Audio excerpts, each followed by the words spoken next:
Hi, I've come to show you some bits and pieces that I've been up to.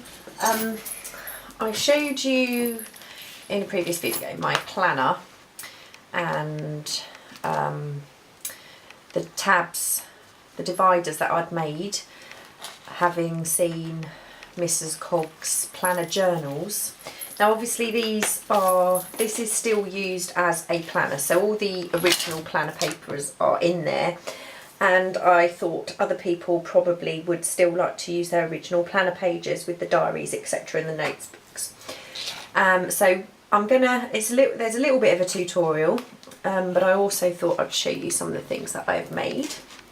Now this is a planner divider set that I've made for Chantel over at Hothead Stitches. Hi Chantel!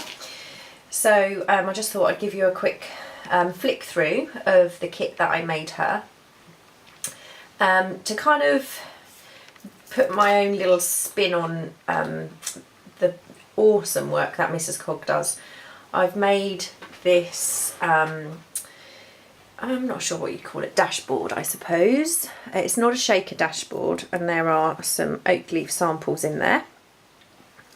So it's see-through. I've used acetate, and this is what I'm going to show you in a bit of how I made it. We've got, I'm sorry about the angle, it's slightly a funny angle in order for me to work the right way up. I've got a little lace pocket on here with a little tag, and that does come from MrsCog's kit. This is the first divider, and this image comes from KristyArtDesigns, and I've just popped that onto a little bit of muslin. And this side we've got another couple of images from MrsCog, and I've just trimmed that one with some lace. This divider, I've got another tag in here. They're all backed onto tea stain paper, but this one is a little pocket. And again, like I said, we've got lace down the side. In this side we've just got another little tag, and this one comes from a NictheBookSmith kit. And along here I've just used a punch to give the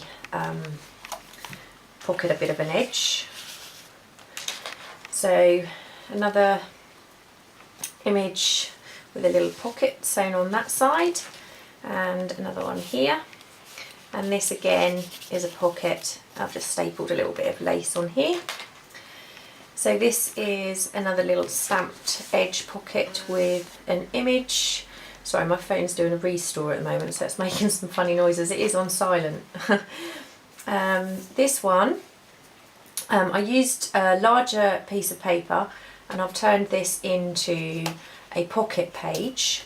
So the whole page is a pocket, and I've just stitched an image on here. And obviously you have to stitch the image on, and then I ran a stitch all the way along the top before I folded it and stitched the pocket closed. So there's just a little bit of lace on there. This one we've got another pocket sewn on with a tag and another little piece of lace there, and this is a lace pocket with a little tag in. This one I've done a lace side pocket with a little tag, and this is another one from KristyArtDesigns. It's a little bit fiddly to get that in there, Chantel. And here we've got another image that I've backed with some muslin and popped a tag in with a little piece of lace there.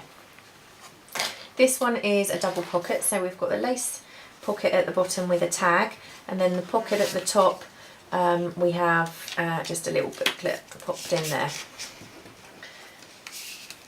So that is the kit, the divider kit that I made for Chantel, and I really hope you like that, Chantel.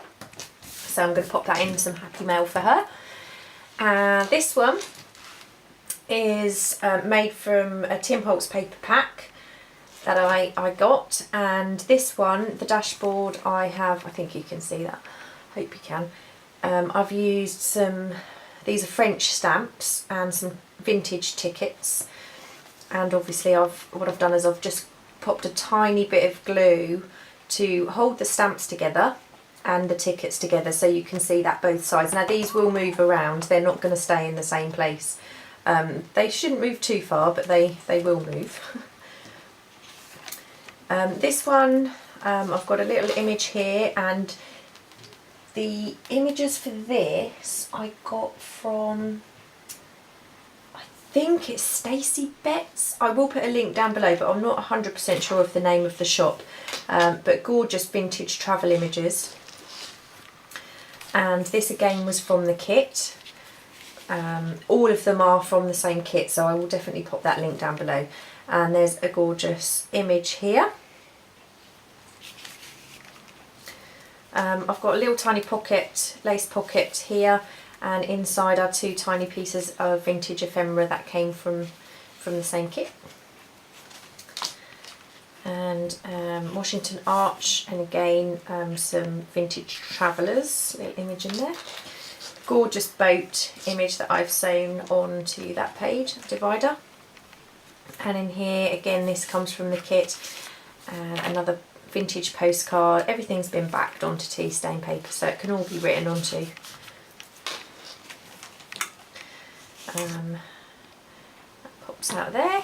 Again, these are all from the same kit. And there's another little image here. I love that Australian postcard. Gorgeous postcard image. And I've just stitched this particular page from the Tim Holtz paper is the design of an aeroplane, so I've stitched that little image on here, and I've just popped in 3 little pieces of ephemera in that pocket there. So this is the divider kit that I made using the Tim Holtz paper. I'm not really sure what I'm going to do with this, because I've recently made my other half a kit for his planner. So this is A5. I might pop that onto my Etsy store. So I thought I'd show you a very brief idea of how I made the dividers and the clear dashboard at the front. So if I just take a piece of paper, this particular one, the measurements are, for the actual page not including the tab, is 15 by 21.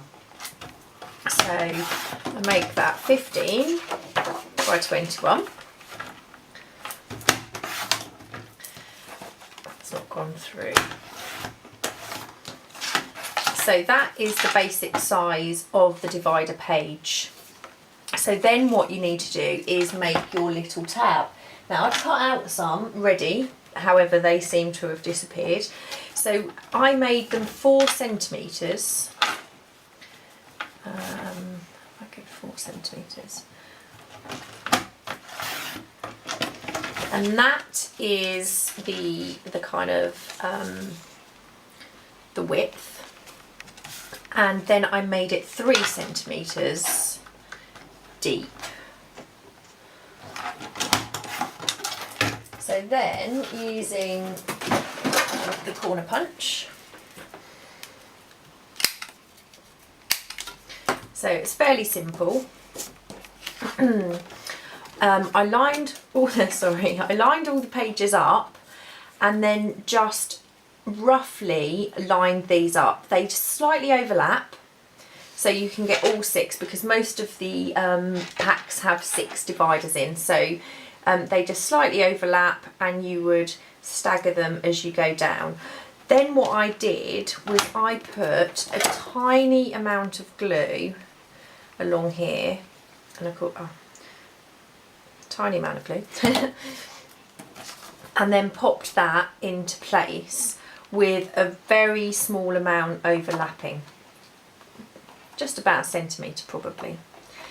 So because the glue is along here, when I stitch it down here, so there's no worries of the glue going through the sewing machine.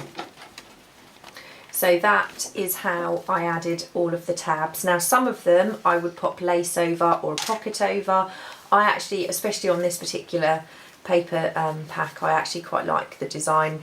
You can either match them or mix them, but that's how I did the pages, basic pages. Then what I would do is I took an old divider that I'd taken out of a planner, and I used that as a guide to kind of pop in my new holes. So you can see that. So obviously I've done 6. So that's the pages, the divider themselves. So then I can show you how I made, this is another one that I've made because I got a bit carried away with these. That was just a spare piece of acetate. So I actually need my cutter again, sorry. So what I would do to make the, I'm just going to show you on a little scrap piece. Now these are, again, 15 by 21, the pages for the clear pockets. So if you imagine this is a full page, what I do is I pop it in to my cutter and I measured 4 centimetres. So I moved my blade to 4 centimetres and then I would bring it down until 4 centimetres, which would be 11 centimetres on this edge. So I would pop it into 4 centimetres and that means I'm not going to start cutting till here. I measure 4 centimetres using the ruler and then I stop at 11 centimetres. So that gives me that cut. I would then spin it around and do the same process. So I would pop it in to 4 centimetres, bring the blade to 4 centimetres and bring it down to 17 centimetres. And then I would spin it around and do the same for all 4 sides. And you do actually get a pretty neat edge, it's not too bad at all. So that is how I would cut the hole. Of course you can use a cutting mat and a ruler and a craft knife. You don't have to use a cutting board. So then you've got your 2 pieces. Now this is the time where you really need to ink the edges of your window, because if you forget that, it's really awkward to get the acetate clean once you've put the ink on. So what I would do is, that gives you a hole of, I think it's 9 by 13. No, it's 7. Yeah, 7 by 13. So I then cut my acetate 9 by 15. So I've got about a centimetre overlap all the way round. So to make this really easy, what I do is I half a little piece of double-sided tape and I pop it all the way round the edge, the very edge of the window, and this is where it's all going to go wrong because this has been sitting here for quite a while. It's not going to work, is it? Because I'm on camera. No, can't get the edges off. No, can't get them off. Anyway, I would take the backing off and then stick on the acetate. So I would end up with 2, I don't know if you can see that very well, but I would end up with 2 of these windowed pages. And I just find this a really straightforward way of doing this particular job. So this is a paper chase leaf. So I would pop that, I'm going to do it this way round because that's the side that's not glued. I would pop that in and then I would pop this one over the top, and now I would start putting this in the sewing machine, and I would first sew around here, giving about ½ centimetre gap so you're not putting the sewing machine needle through the tape. Once that is secure, I would then stitch around the outside and then ink the edges. But that's how I made the little windows. The shaker dashboards that I've made before, I've made some like this in a similar way, but what I do is I stitch these 3 edges, then I pop in the sequins, and then I would stitch that closed. But the one in my planner, how I did this one is I just took my first sheet of acetate and used a piece of washi to hold the feather in place.